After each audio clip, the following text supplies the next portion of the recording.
ہمارے پانچویں امام امام محمد باقر علیہ الصلاۃ والسلام کی خدمت میں پانچویں امام کی خدمت میں ایک سوال کیا کہ مولا وہ جو آپ بتاتے ہیں کہ ملک الموت اتنی تکلیف کے ساتھ مومن کی روح کو نکالتا ہے، وہ تکلیف کیا ہے وہ تو بعد میں آئے گی، تو مولا کیا اس تکلیف سے بچنے کا کوئی طریقہ ہے یا نہیں؟ کوئی ایسا طریقہ ہے کہ ملک الموت جب ہماری روح نکالنے آئے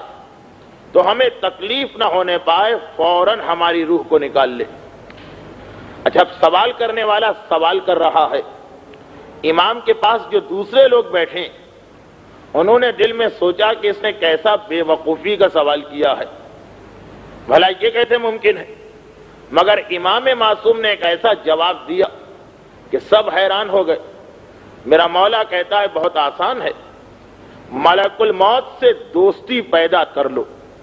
جو ملک الموت کا دوست ہو جاتا، ملک الموت کو آرڈرز ہیں کہ ان کو تکلیف نہ پہنچانا اور ان کی روح فوراً ان کے جسم سے نکال لینا۔ سوال کرنے والا اور حیران ہو گئے، مولا یہ تو آپ نے ایک ناممکن امپاسبل بات بتا دی، ملک الموت سے دوستی کوئی اتنی آسان بات تو نہیں ہے، دوستی کے لیے کم سے کم اس سے ملاقات کرنا ہوگی، اس سے ایک ہی دفعہ تو زندگی میں ملاقات ہوتی، اور وہی وقت اتنا خطرناک ہوتا کہ دوستی کا خیال کس کے دل میں آئے؟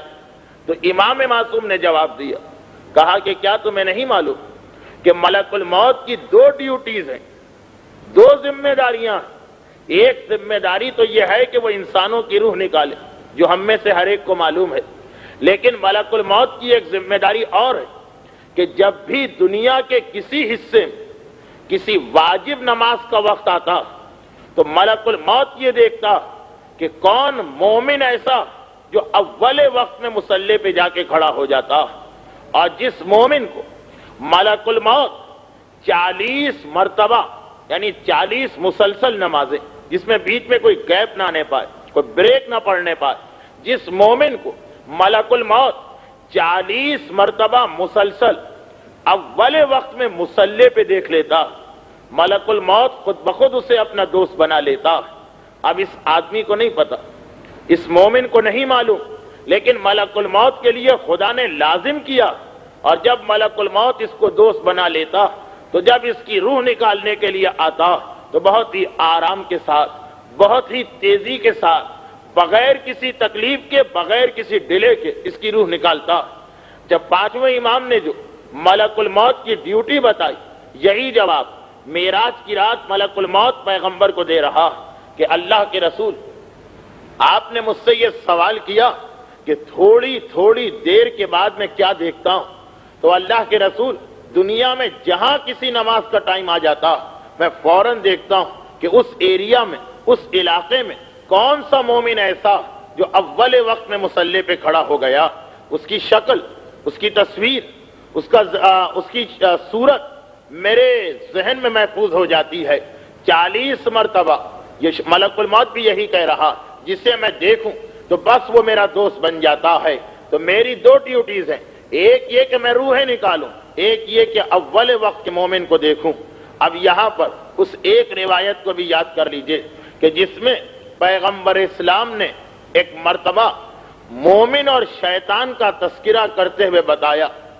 کہ شیطان کا کام یہ ہے، شیطان کی عادت یہ ہے کہ وہ ہر کام میں جلدی کرتا، لیکن مومن ہر کام سوچ سمجھ کے کرتا۔ البتہ 5 کام ایسے،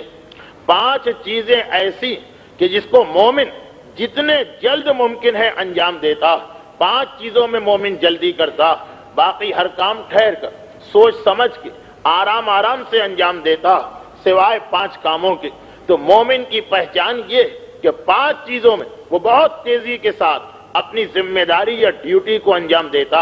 اور ان 5 چیزوں میں سب سے پہلا پیغمبر نے نماز ہی کا تذکرہ کیا کہ جو مومن